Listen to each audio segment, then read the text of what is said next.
സബന വലിയ വീട്ടിലെ പെണ്ണ, അവൾക്ക് ഇവിടുത്തെ സൗകര്യങ്ങളൊക്കെ പിടിച്ചു കാണും. നല്ല സ്വഭാവമാ, അഹങ്കാരമോ തണ്ടോ ഒന്നും സപ്നയ്ക്കില്ല. തണ്ട് കാണിച്ചാൽ തന്നെ മിണ്ടാൻ പറ്റുമോ?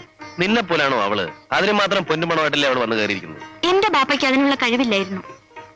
ബാപ്പ തരണമെന്നില്ല, നീ തന്നാലും മതി. എന്ത് പൊന്നും പണവുമോ? നിന്നെ തന്നെ.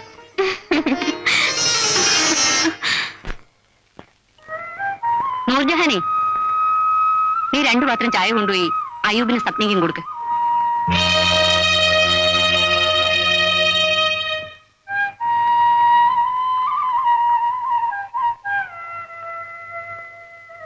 സബ്ന, സബ്ന,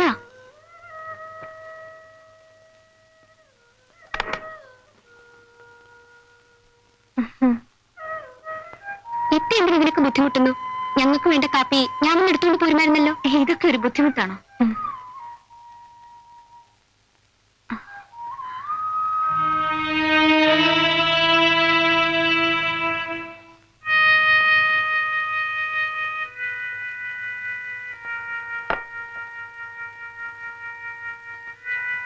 ഇവിടെ അടുക്കള വേലയ്ക്ക് വേറെ ആരുമില്ലേ? വേറെ ആളെന്തിനാ? എനിക്ക് ചെയ്തു തീർക്കാവുന്ന ജോലികളെ ഇവിടെ ഉള്ളൂ. എനിക്ക് കുളിക്കാൻ വെള്ളം ചൂടാക്കിയിട്ടുണ്ടോ? അമ്മായി പറഞ്ഞപ്പോഴേ ചൂടാക്കിയല്ലോ. ഇവിടെ ഒരു വേലക്കാരി നിർത്തിക്കൂടെ? നൂർജഹാൻ അറിയാത്ത ജോലികളൊന്നുമില്ല. എല്ലാ ജോലിയും അവൾക്ക് തന്നെ ചെയ്യണം. വേറെ ആളെ നിർത്താൻ അവൾ സമ്മതിക്കത്തുമില്ല. അല്ലേ നൂർജഹാനെ?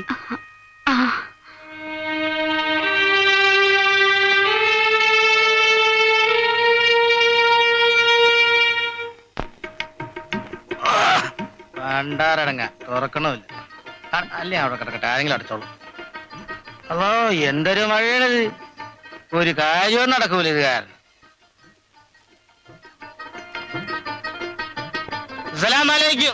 അലൈക്കും സലാം. ഇരിക്ക്. ബൊയ്തുംകുട്ടി എന്താ നേരം വിളിക്കുമ്പോഴേക്കും ഇങ്ങോട്ട്? പിന്നെ വരാണ്ടിരിക്കാൻ പറ്റുവാ?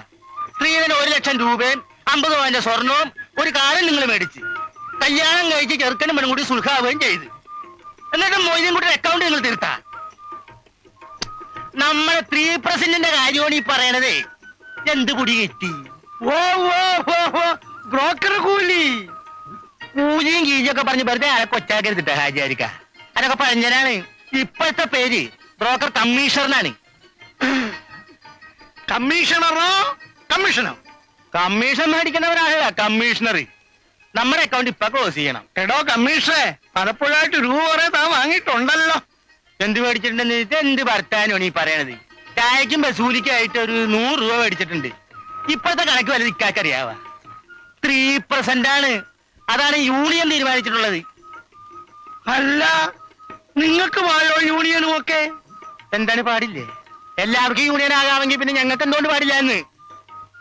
ഞങ്ങളുടെ യൂണിയന്റെ പേരാണ് AKMBU എന്ന് വെച്ചാല് ആ കേരള മാരേജ് ബ്രോക്കേഴ്സ് യൂണിയൻ. അവരാണിപ്പോ ഞങ്ങളുടെ ഈ കമ്മീഷണറൊക്കെ നിശ്ചയിക്കണത്. എന്ത് പിടി കിട്ടി? അൽഹംദുലില്ലാഹ്, എല്ലാ സ്തുതിയും നിനക്ക് തന്നെ. അപ്പൊ പിന്നെ 1 ലക്ഷം രൂപയുടെയും 50 സ്വർണത്തിന്റെ കാറിന്റെ 3% കണക്കാക്കിയിട്ട് നമ്മളെ വെച്ച് കഴിച്ച് ബാക്കി കാട് എന്നേരി ഞാനങ്ങോട്ട് പോയേക്കാ. നടക്കാവുന്ന കാര്യം വല്ലതും പറ എന്റെ AKMBU കമ്മീഷണറെ. ഇതിലൊരു കാശ് കുറഞ്ഞാ മൊയ്തീൻകുട്ടി വാങ്ങൂല, അവരെന്നെ കൊല്ലും. ആരാണ്? AKMBU. എനിക്ക് കാശൊന്നുമില്ലെങ്കിലേ അവിടെ ചെന്ന് പറഞ്ഞാ മതി, അവര് വന്ന് വാങ്ങിച്ചു തന്നോളും. എന്ത് പൊടി കിട്ടി? ഒന്നും പൊടി കിട്ടിണ്ടാവില്ല, എനിക്കറിയാത്. അവന്മാരെ ഒന്നും ഇങ്ങോട്ട് അയക്കണ്ട. 3% വെച്ചുള്ള കാശല്ലേ മൊയ്തീൻകുട്ടിക്ക് വേണ്ടു. തന്നേക്കാം. അല്ല, തന്നേക്കാമെന്ന് ഒരു ഇരിപ്പം കൂടാതെന്ന് പറഞ്ഞല്ലോ. എവിടെ നിന്ന് കൊടുക്കാനാ? അത് തന്നെയാ ഞാനും ആലോചിക്കുന്നത്. എവിടുന്ന് കൊടുക്കാനാ? പ്രസന്റ് കണക്കും പറഞ്ഞ് ഇങ്ങോട്ട് വന്നാൽ ഇവിടെ ഒന്നും ചെലവാകില്ല. 1000 രൂപ എനിക്ക് വേണ്ടത്. 1 ലക്ഷം രൂപയുടെയും 50 സ്വർണത്തിന്റെയും കാറിന്റെയും 3%. 1000 ഉലുവേ. ഇതിനു മുമ്പ് കുറച്ചൊക്കെ താൻ വാങ്ങിച്ചിട്ടില്ലേ? ഇനി അരി വാങ്ങാൻ കാശില്ലെന്നും പറഞ്ഞ് ഓടിക്കളിച്ച് വരുമ്പോൾ അപ്പോഴും വല്ലതും തരണ്ടേ? എല്ലാം കണക്കൂട്ടി നോക്കുമ്പോ താൻ പറഞ്ഞ 3%-ലും കൂടുതലാകും. അതൊരു ന്യായമാണല്ല. ശരി, അപ്പൊ പിന്നെ കാണാം.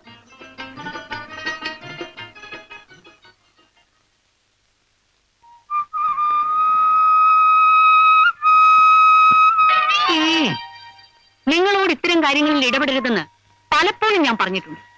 അയാൾ ചോദിച്ചതുപോലെ 3% കൊടുക്കണമെന്ന് വെച്ചാൽ എത്ര രൂപയാകുമെന്നാ മനസ്സിലാക്കി നിങ്ങളൊരു പോത്ത് തന്നെ.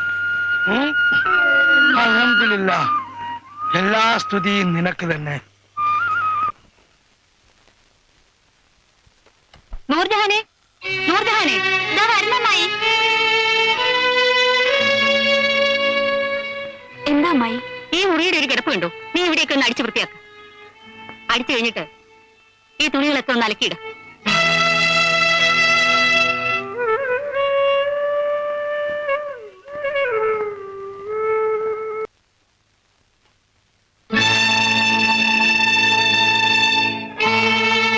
ഇതൊക്കെ ഞങ്ങളുടെ വസ്ത്രങ്ങളല്ലേ?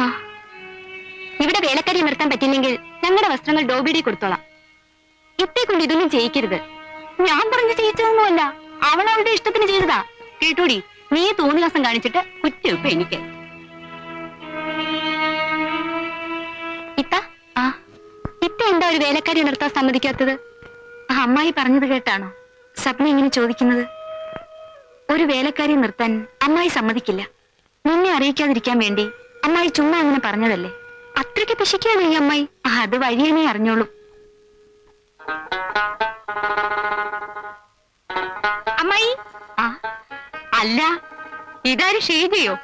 പാമോളെ, നീ ഇപ്പൊ ടൈപ്പ് പഠിക്കാൻ പോകുന്ന ഉമ്മ പറഞ്ഞല്ലോ, അതെന്തായി? 2 മാസം കഴിഞ്ഞ പരീക്ഷയാ.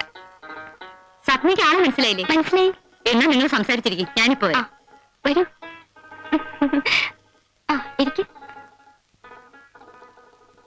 ഞാൻ വിചാരിച്ചു എന്നെ മനസ്സിലായി കാണില്ലെന്ന്. കല്യാണ ദിവസം മാത്രമേ കണ്ടുള്ളെങ്കിലും ഷേജ എനിക്ക് എത്ര പെട്ടെന്ന് മറക്കാൻ പറ്റില്ലല്ലോ. അന്നെ കളിയൊക്കെ കൊല്ലാണെന്നില്ലേ? എന്ത് പറ്റും? ചെറിയൊരു ആക്സിഡന്റ്. ഞാൻ സ്കൂട്ടറിൽ വരുമ്പോ ഒരു പയ്യൻ കുറുകെ ചാടി. അവരെ രക്ഷിക്കാൻ ശ്രമിച്ചപ്പോ വണ്ടി ഒന്ന് പാളി. വലിയ അപകടമൊന്നും പറ്റിയില്ലല്ലോ? ഒന്നുമില്ല. നൂർജഹാൻ എവിടെ? ഒരല്പം ചൂട് പിടിക്കാൻ. അവള് കുളിക്കുക. കഴിഞ്ഞു നോക്കട്ടെ. നൂർജഹാനെ, നൂർജഹാനെ, ഇപ്പൊ വരാം അമ്മായി.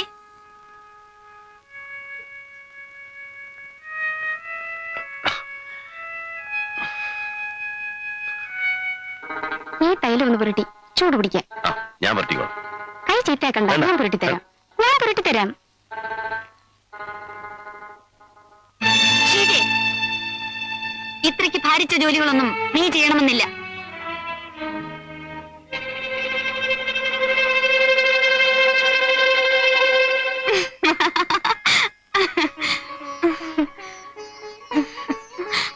കൈയെടുക്കൂ. പിന്നെ നീ എന്തിനാ കരയുന്നത്? ഞാൻ ഇക്കയ്ക്ക് മരുന്ന് പുരട്ടാൻ ചെന്നതിന് ഇപ്പൊ എന്നെ വഴക്ക് പറഞ്ഞു. ആര്? നൂർജഹാനോ? അതെ. നീ ഇവിടെ വഴക്ക് പറഞ്ഞു? എന്തിന്? എന്തിനാണെന്ന് ഷീജ പറഞ്ഞില്ലേ? ഞാനിപ്പോ ചോദിച്ചത് നിന്നോടാ. ഞാനിവിടെ ഉള്ളപ്പോ എന്റെ ഭർത്താവിനെ ശുശ്രൂഷിക്കാൻ മറ്റൊരാൾ എന്തിന്? ഇവള് മറ്റാരുമല്ലല്ലോ. ഇവിടത്തിന് മരുന്ന് പുരട്ടി കൊടുത്തെന്ന് വെച്ചിട്ട് ആകാശം ഇടിഞ്ഞു വീഴില്ല. ഇവളവന്റെ മാമയുടെ മകളല്ലേ, ഭാര്യയല്ലല്ലോ. ഓ, ഭാര്യ. ഈ ഭാര്യ എന്ന് പറയുന്നത് 3 മൊഴിയുടെ ബന്ധമല്ലേ? മാമായുടെ മോളെന്ന ബന്ധം എപ്പോഴും കാണും. അപ്പൊ എന്നെക്കാളും ഇത്തേക്കാളും ഷീജയ്ക്കാണ് ഇവിടെ കൂടുതൽ ബന്ധം അല്ലേ അമ്മായി? നിന്നെ ആരെങ്കിലും ഇങ്ങോട്ട് വിളിച്ചോ? ഇത്ത ആയതുകൊണ്ട് ഇവിടം കൊണ്ട് അവസാനിച്ചു. ഞാനായിരുന്നെങ്കിൽ, നീ ആയിരുന്നെങ്കിൽ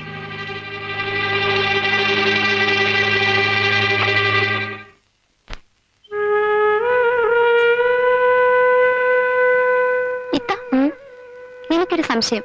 എന്താ? അമ്മായി മരുമക്കളായ നമ്മളോട് കാണിക്കാത്ത സ്നേഹം ഷീജയോട് കാണിക്കുന്നത് എന്താ? സബ്ന ഇതുവരെ ഇത് മനസ്സിലാക്കിയിട്ടില്ലേ? ഷമീർക്കായെ കൊണ്ട് ഷീജയെ കല്യാണം കഴിപ്പിക്കണമെന്നായിരുന്നു അമ്മായിയുടെ ആഗ്രഹം. അവരെ തമ്മിൽ അടുപ്പിക്കാനായിട്ടായിരിക്കും അമ്മായി നിർബന്ധിച്ച് ഇക്കായെ കൊണ്ട് അദ്ദേഹത്തിന്റെ കടയിൽ അവൾക്ക് ജോലി കൊടുപ്പിച്ചത്. കല്യാണത്തിന് മുൻപ് എനിക്കും അവിടെ തന്നെയായിരുന്നു ജോലി.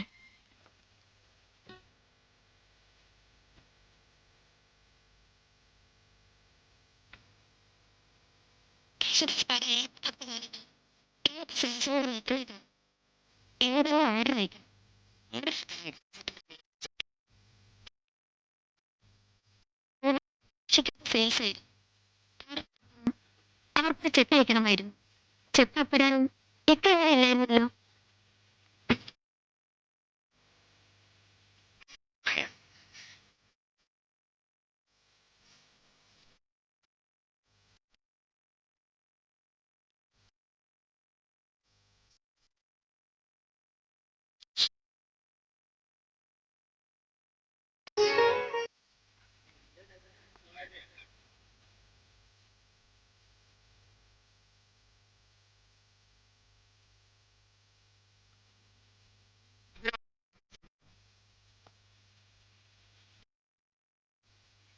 മണിയറിയും മൈലാഞ്ചി അവിടത്തെ ചോദിക്കും.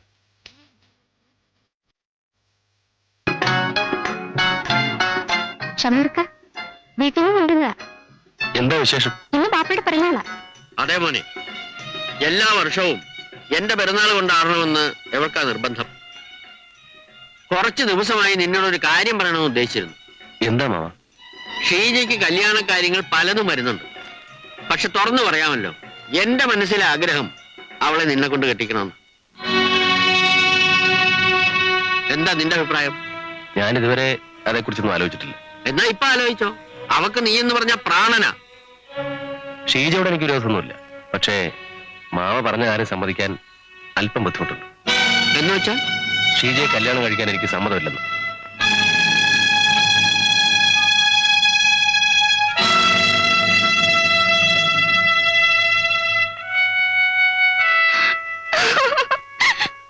മണ്ടി പെണ്ണെ, എന്തിനാ കരയുന്നേ? ഇതിലും വലിയ എത്രയോ മലകൾ ചവിട്ടി കയറിയിരിക്കുന്നു. പിന്നെയാണോ ഈ കുന്ന്? നീ സമാധാനപ്പെടും. ഒരു തോന്നലിന് അവൻ എന്തോ പറഞ്ഞു പോയതാണ്. നാളെ അവനെ കൊണ്ട് ഇത് മാറ്റി പറയിച്ചില്ലെങ്കിൽ ഈ അമ്മായിയുടെ പേര് റംലയെന്നല്ല. ഷമീർക്ക നൂർജഹാന്റെ അടുപ്പത്തില്ല. അതോ ഇപ്പോ ഇതിനെതിരെ പറയാൻ കാരണം? അതോർത്ത് നീ വിഷമിക്കണ്ട. ഈ റംലയുടെ ശരീരത്തിൽ ജീവൻ ഉള്ളിടത്തോളം കാലം അവൻ അവളെ നിക്കാഹ് ചെയ്യാൻ പോകുന്നില്ല. ഞാനാ പറയുന്നത്. ഷീജ ഇന്ന് വന്നില്ല. അവളിന് വരുമെന്ന് തോന്നുന്നില്ല. കാരണം ഇന്നലെ അവളും മാപ്പയും കൂടെ വീട്ടിൽ വന്നിരുന്നു. എന്നെ കൊണ്ട് ഷീജയെ കല്യാണം കഴിപ്പിക്കാമെന്ന് ഇന്നലെ ഉമ്മ അവൾക്ക് വാക്ക് കൊടുത്തിരിക്കുകയാണ്. ഒടുവിൽ ഒരുപാട് പ്രതിബന്ധങ്ങളെ തരണം ചെയ്താണ് ഞാനും ഷമീർക്കയും തമ്മിലുള്ള കല്യാണം നടന്നത്. ഞാനോളെ എതിർക്കാനുണ്ടായ കാരണം ഇനി വിശദീകരിക്കണ്ടല്ലോ. ഒന്നും വേണ്ട. ഏതായാലും അമ്മായിക്ക് ഷീജയോടുള്ള ഈ അതിരുകവിഞ്ഞ സ്നേഹം അപകടമാണ്. അസ്സലാമു അലൈക്കും. അലൈക്കും സലാം. വാളിയ ഇരിക്കേ. എപ്പോ വന്നു? ഇപ്പൊ എത്തിയതേ ഉള്ളൂ. ആ പിന്നെ എന്തെല്ലാം ഉണ്ട് വിശേഷങ്ങൾ? എന്ത് വിശേഷങ്ങൾ? ആ അങ്ങനെയാണ് പോകുന്നു. അൻസാരി മാമയും മോക്ക് പെരുന്നാൾ ഡ്രസ് കൊണ്ടുവന്നതാവും. ആ കൊല്ലം ഒരുപാടായി എന്റെ കല്യാണം കഴിഞ്ഞിട്ട്. ഇന്ന് വരെ ഒരു പെരുന്നാളിനും എന്റെ കെട്ടികൾക്കോ മക്കൾക്കോ ഒരു കീറ തുണി പോലും ഇവിടുന്ന് വാങ്ങിച്ചു കൊടുത്തിട്ടില്ല. കീറത്തുണി വാങ്ങി തന്ന് അസലാലി ആക്ഷേപിക്കാൻ ഞങ്ങളെന്താ അത്ര എരപ്പാളോ പറ്റുവാണോ? നൂർജഹാനെ, ദാ നിന്റെ ബാപ്പ.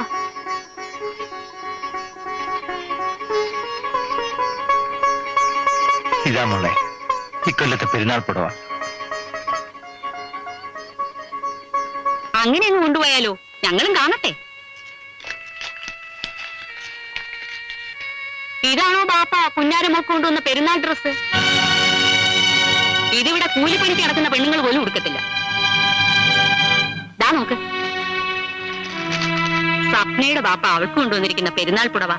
അന്തസ്സുള്ളവരങ്ങനെയാ. ഇതിന്റെ ഒന്നും ആവശ്യം ഇപ്പൊ ഇവിടെ ഇല്ല. അതും ഇത്രക്ക് വില കൂടിയ തുണികൾ. കല്യാണം കഴിഞ്ഞിട്ട് ആദ്യമായി വരുന്ന പെരുന്നാളല്ലേ എന്ന് വെച്ച് ചുമക്കാൻ വയ്യാത്ത ഭാരം എടുത്ത് തലയിൽ വെക്കണം. മാമയ്ക്ക് മകളായിട്ട് നൂർജ് മാത്രമല്ലല്ലോ, താഴെയും വേറെ പെൺകുട്ടികളില്ലേ. അവർക്കും കല്യാണ പ്രായമായി വരികയാണെന്നുള്ള വിചാരം മാമയ്ക്ക് വേണം. മേലിതൊന്നും ആവർത്തിക്കരുത്, എനിക്കിഷ്ടമല്ല. കഴിഞ്ഞ തവണ ഞാൻ കൊണ്ടുവന്നിരുന്ന തുണികൾ ഒന്നും മോശമായിരുന്നില്ലല്ലോ. പിന്നെ എന്തിനാ ഈ മാറാപ്പുകളൊക്കെ ഇങ്ങോട്ട് കിട്ടിയെടുത്തു? നോമ്പും പെരുന്നാളും ഒക്കെ വരുമ്പോ മക്കളെ ഓർക്കാതിരിക്കാൻ ഉമ്മബാപ്പമാർ കഴിയൂ? അങ്ങനെ ദേഷ്യപ്പെട്ട് പോയാലാണിയാ. അടി ഇരുന്നാട്ടെ. മാമ ഫോണിലാണോ? അമ്മായി കഥയില്ലാതെ എന്തോ പറഞ്ഞെന്ന് വെച്ച്. ഇല്ല സുനാലി, ഇവിടെ ഞാനൊരു അധികപ്പറ്റാണ്. ഇതിനു മുമ്പും എനിക്കിവിടുന്ന് മാനക്കേടെ കിട്ടിയിട്ട് ഇനി താങ്ങാനുള്ള കരുത്ത് എനിക്കില്ല.